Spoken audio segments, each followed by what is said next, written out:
Hello everyone, welcome to my channel Victor's Knowledge. This is Chinu Sharma and today I am going to start with a very important revision series for the upcoming Punjab government legal clerk exam.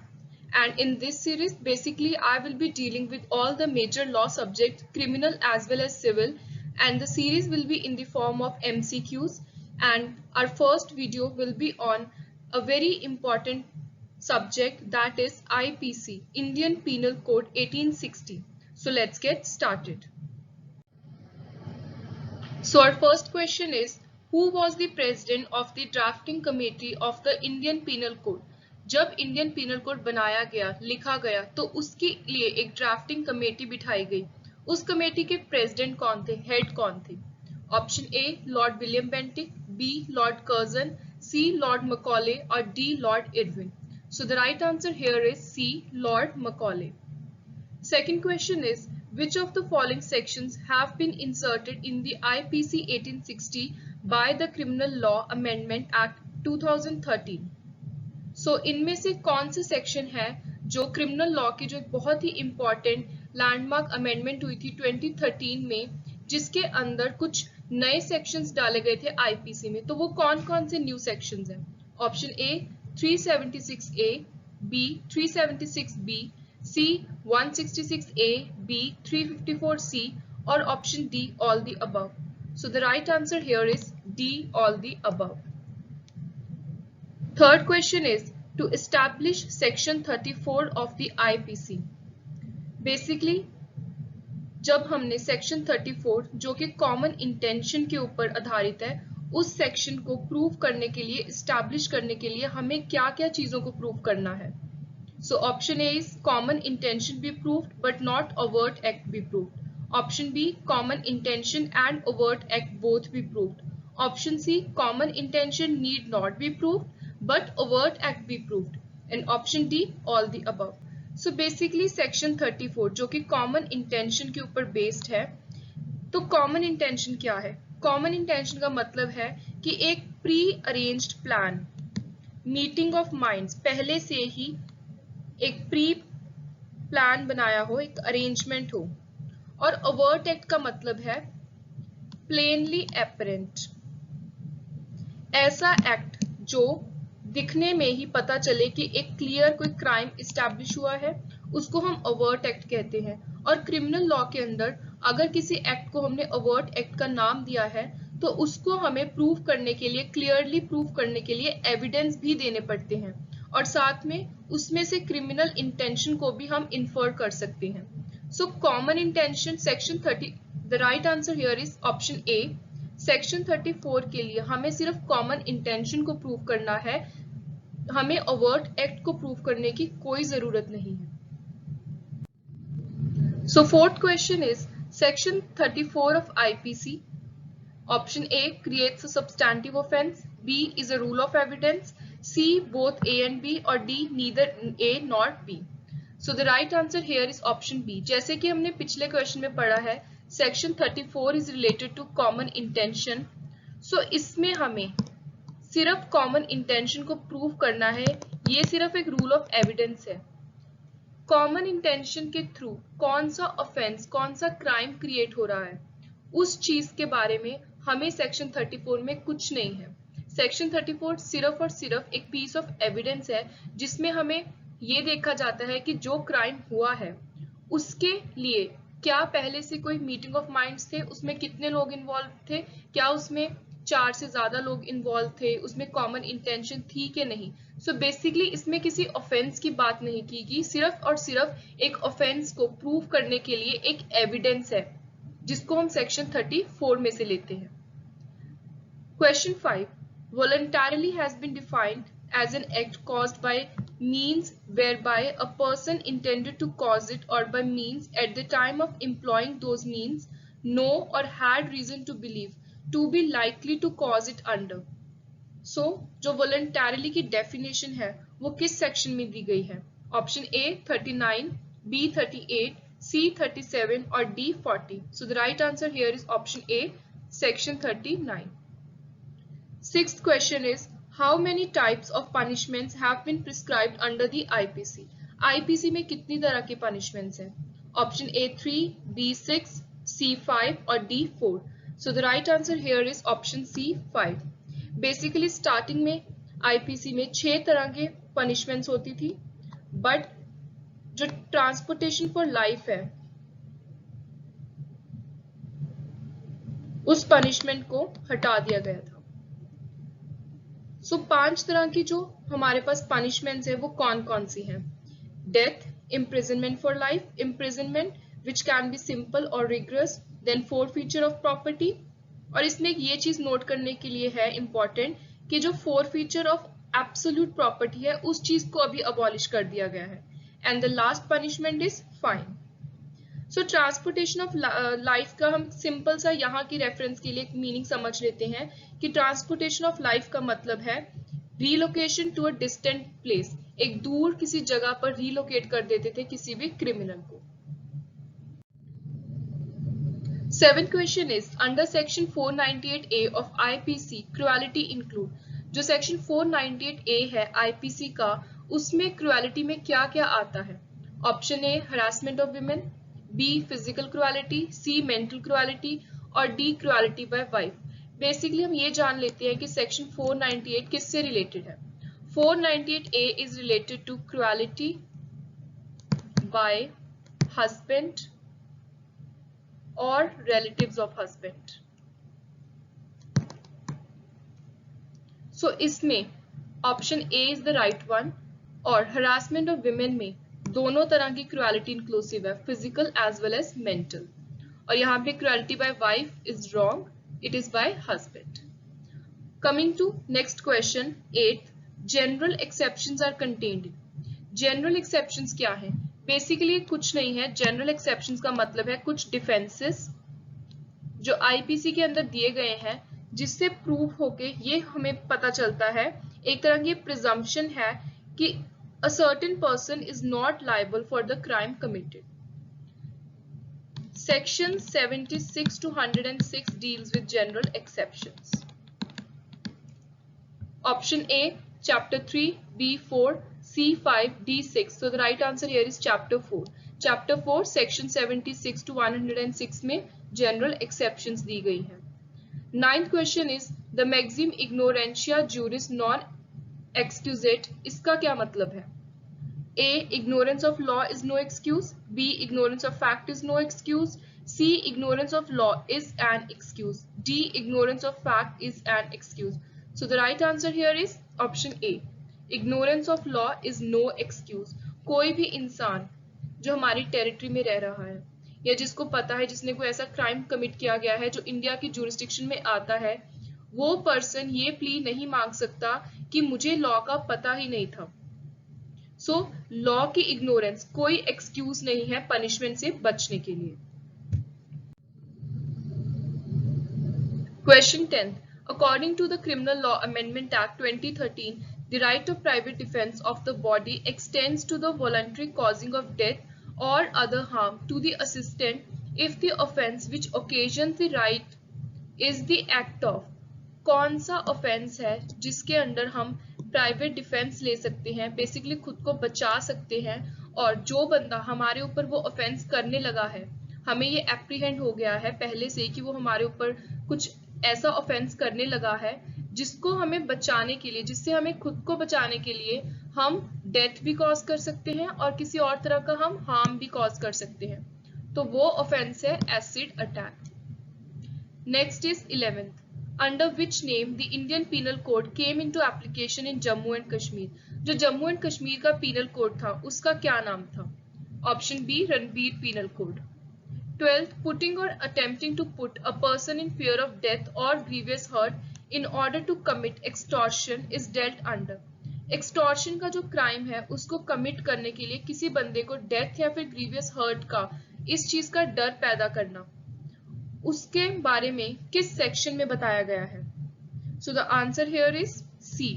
387 of IPC. Extortion का क्या मतलब है?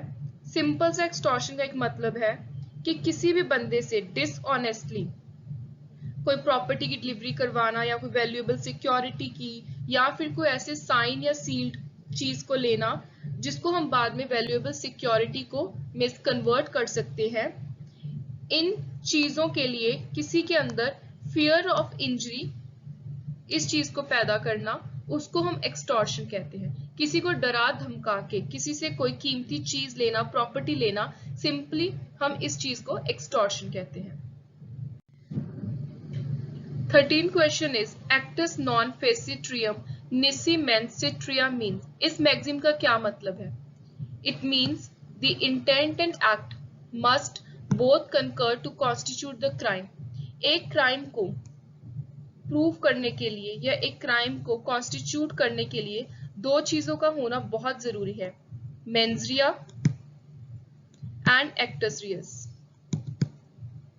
Mens rea is the mental element, किसी के दिमाग में कुछ होना क्राइम को कमिट करने के लिए।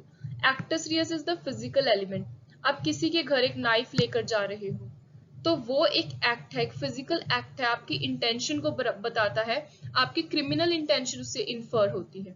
सो ये दो चीजें बहुत जरूरी है एक क्राइम को कॉन्स्टिट्यूट करने के लिए। 14th is cheating and thereby dishonestly inducing delivery of property or making alteration or destruction of valuable security. ये किस सेक्शन में आता है? This comes under section 420, cheating. 15th is habitually dealing in stolen property. Bar bar stolen property, चुराई हुई property में deal करना, habitually. ये किस सेक्शन में आता है? This comes under section 430. Question 16. Defamation against the president or the governor of a state or administrator of a UT minister in respect of his conduct in the discharge of his public function when instituted upon a complaint made by the public prosecutor is dealt under. जब कोई भी public prosecutor, जिसको हम सरकारी वकील भी बोलते हैं, वो कंप्लेन करता है डेफेमेशन की, किसके खिलाफ डेफेमेशन की? प्रेसिडेंट या गवर्नर या कोई भी इनमें से रिलेटेड जो हायर मिनिस्ट्रियल अथॉरिटीज हैं उनको लेकर जब कोई डेफेमेटरी स्टेटमेंट पब्लिश करता है या कुछ और बोलता है, तो इस चीज को, ये हायर अथॉरिटीज की डेफेमेशन को हम किस सेक्शन में डील करते हैं? It comes under section 500. 17th is presumption of culpable mental state of a person as per section 10C of Essential Commodities Act 1955 include. Basically as such ये section IPC से related नहीं है, ये question IPC का नहीं है, but जो essential commodities act है उसमें एक बहुत ही इंपॉर्टेंट पीनल क्रिमिनल इंटेंशन से रिलेटेड एक प्रोविजन है जिसमें ये लिखा हुआ है कि कोई भी इंसान अगर ब्लैक मार्केटिंग कर रहा है, होर्डिंग कर रहा है, कोई भी इस तरह का ऑफेंस कर रहा है जिससे नॉर्मल जो लाइफ है लोगों की वो बहुत ज्यादा अफेक्ट होती है, सो उस केस में किन किन चीजों के बेसिस के ऊपर हम क्रिमिनल इंटेंशन को इन्फर कर सकते हैं? So the option here is D. This is the right one. And in order to infer the criminal intention, the mental state of a person, what are the things that needs to be included? Intention, motive, knowledge of fact, belief in or reason to believe a fact. 18th is enticing or taking away or detaining with a criminal intent a married woman. किसी भी शादीशुदा औरत को अगर हम लेके जा रहे हैं, डिटेन करके रख रहे हैं क्रिमिनल इंटेंशन के साथ, तो वो किस सेक्शन में डील होती है? That comes under section 498. Next is question 19. X, an employee of Y, was driving the vehicle which was without insurance. Y was convicted for violation of Road Traffic Act 1988, who was not even driving the vehicle at that time. Y appealed against it in the court. Option A, the conviction should be upheld. B, the conviction must be set aside. Option C, both the X and Y must be convicted. Option D, only X must be convicted. So here the right answer is option B. So जो conviction है that was wrong and the conviction must be set aside. It means that the legal decision which was taken by the court was invalid. Next is having possession of a document or knowing it to be forged with intent to use it as genuine. If the document is one of the description mentioned in section 466 of IPC is dealt under. अगर 466 IPC में जो documents described है उनमें से कोई document है और किसी बंदे के पास उसकी पोजेशन है और उसको पता है कि वो फेक है, वो फोर्ज्ड है, बट वो उसको एज जेन्युइन यूज कर रहा है, तो ये किस सेक्शन में डील होगा? That comes under section 474. Next is which of the following is the facet of audi alteram partem. जो ऑडी ऑल्ट्रम पार्टम एक नेचुरल जस्टिस का मेन प्रिंसिपल है, इसमें क्या क्या चीजें आती हैं? सो इसमें बेसिकली दो चीजें आती हैं, option A and C, notice of the case to be met and opportunity to explain. इसका ये मतलब है कि जब दो पार्टीज हैं, एक प्लेंटिव है एक डिफेंडेंट है, तो दोनों को इक्वल नोटिस टाइमली पहुंचना चाहिए ताकि वो अपने पार्ट की कोर्ट में जाकर उनको एक अपॉर्चुनिटी मिल सके कि वो अपनी साइड एक्सप्लेन कर सके, अपना वो डिफेंस अच्छे से रख पाए. So right to be heard and opportunity of notice. Next is kidnapping और abducting a woman to compel her marriage or to cause her defilement etc. is dealt under. किसी women को abduct करना, kidnap करना और उसको compel करना कि वो शादी करे, ये किस सेक्शन में आता है? That comes under 366. Next is robbery. Robbery comes under 392. False statement in connection with election. Election से लेकर इलेक्शंस के रिगार्डिंग अगर कोई भी गलत स्टेटमेंट दे रहा है तो वो आता है 171G के under. Next is promoting enmity between classes in place of worship. किसी भी वर्शिप प्लेस है, चाहे कोई टेम्पल है, कोई गुरुद्वारा है, वहां पर किसी भी क्लास के लोगों के बीच में कोई भी ऐसे हेट्रेड पैदा करना, एनमिटी पैदा करना, उसको प्रमोट करना, वो किस सेक्शन में आता है? That comes under 153A. 26th is a surgeon in good faith communicates to a patient his opinion that he cannot live. The patient dies in consequence of the shock. एक surgeon है, let's suppose एक doctor है, वो good faith में अपने जो patient है उसको ये कन्वे कर रहा है, कम्युनिकेट कर रहे हैं कि शायद आपकी डेथ हो सकती है, that he can not live. और पेशेंट इसी चीज को सुनकर शॉक में, लेट्स सपोज उसको हार्ट अटैक आ जाता है और उसकी इंस्टेंटली डेथ हो जाती है, तो इस चीज में क्या सर्जन गिल्टी है? सो the right answer here is option D. The surgeon is not guilty. There are two reasons. First, he rightly discharged his duties. उसने अपनी ड्यूटीज को rightly discharge किया, क्योंकि वो किसी को भी ऐसे धोखे में नहीं रख सकते. C is he did not give any false hope. वही किसको false hope नहीं देनी थी उसको अपने पेशेंट में, और जो पेशेंट को शॉक आया उसमें सर्जन की कोई गलती नहीं थी. He was doing his job. Next question is the motive under section 81 of IPC should be. The right answer here is option D. जो सेक्शन 81 है उसका जो मोटिव है, सेक्शन 81 क्या है?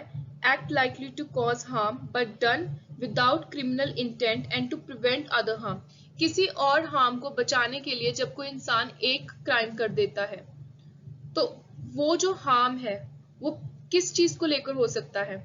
वो या तो किसी इंसान को अगर कोई हार्म हो रहा हो उसको बचाने की कोशिश की गई हो, या किसी प्रॉपर्टी को कोई हार्म पहुंच रहा हो उसको बचाने की कोशिश की गई हो. इस कोशिश में अगर किसी से कोई क्राइम हो रहा है गुड फेथ में, उसकी इंटेंशन सही थी, तो उस मोटिव को, उस गुड फेथ को हम सेक्शन 81 में देखते हैं. Question 28. Infancy as an exception has been provided under. This is provided under section 82. And infancy को एक डिफेंस क्यों दिया गया है? क्योंकि जो एक चाइल्ड है, he is having lack of understanding, उसको रैशनल डिसीजन या रैशनल अंडरस्टैंडिंग नहीं है. So due to this defect infancy को एक एक्सेप्शन दी गई है. 29th is criminal intimidation by anonymous communication or having taken precaution to conceal when the threat comes is dealt under section 507. इसमें कोई भी बिना नाम की कोई कम्युनिकेशन हो रही है या कोई अपनी आइडेंटिटी को कंसील करने की कोशिश कर रहा है, किसी को क्रिमिनली इंटिमिडेट कर रहा है, किसी को थ्रेट कर रहा है, तो किसी को कोई लाइक फियर ऑफ इंजरी या हार्म है, जो नॉर्मल इंसान अपनी सेंसिबिलिटीज में किसी भी तरह का अगर कोई इंसान है, ऑर्डिनरी पर्सन है, अगर वो डर जाए तो उस चीज को हम क्रिमिनली इंटिमिडेट कहते हैं कि उस बंदे को अगर कोई डर हुआ है, कोई फियर आया है इंजरी या हार्म का, सो दैट मीन्स कि क्रिमिनल इंटिमिडेशन हुई है। और ये किस सेक्शन में आती है? 507 में।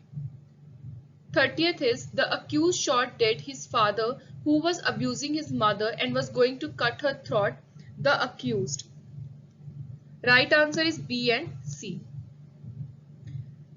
एक अक्यूज था, उसने अपने फादर को गोली मार दी जब उसके फादर उसकी मदर को अब्यूज कर रहे थे और उसका गला काटने लगे थे। So that person is not guilty, क्योंकि उसको इमिनेंट डेंजर, उसको अपनी मदर की लाइफ को बचाने के लिए ये स्टेप लेना पड़ा, because there was imminent danger to his mother's life, so he will not be guilty. Next is personation at an election is dealt under section 171F. Bribery is dealt under section 171E. In which of the following death sentence is awarded? इनमें से किस cases में death sentence award की जाती है? The right answer is all. Waging war against the government of India, abetting mutiny actually committed, or murder. 34th is the word illegal is applicable to everything which is an offense, which is prohibited by law, which furnishes ground for civil action. So the right answer here is all of them. Basically हम illegal किस चीज को बोलते हैं?